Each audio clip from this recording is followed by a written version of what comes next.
చదువు ఉద్యోగాలను మాతృభాషతో అనుసంధానం చేసే దిశగా రెండు తెలుగు రాష్ట్రాల ప్రభుత్వాలు ముందుకు కదలాలని మాజీ ఉపరాష్ట్రపతి వెంకయ్యనాయుడు సూచించారు. అప్పుడే ఇంగ్లీషు వ్యామోహం పోతుందని అన్నారు. తద్వారా తెలుగు భాషను పరిరక్షించుకొని ముందు తరాలకు సగర్వంగా అందించడం సాధ్యమవుతుందని అభిప్రాయపడ్డారు.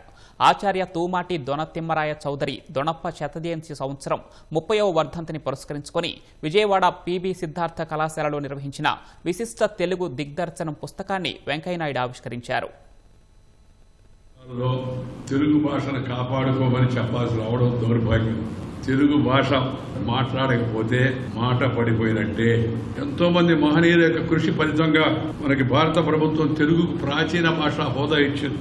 ఈ వెలుగులు భావితరాలకు అందించాలి. ప్రతి విభాగంలో, ప్రతి కాలేజీలో, engineering college, medical college, technical, pharmacy subject నేర్చుకోవాలి. కానీ భాష కూడా ఒక సబ్జెక్టుగా ఉండాలి. ఆ భాషను మనం అలవాటు చేసుకోకపోతే ఆ తర్వాత మన ఉనికినే మనం మర్చిపోతాం. నువ్వు ఎవడయ్యా అంటే ఏం చెప్తావు?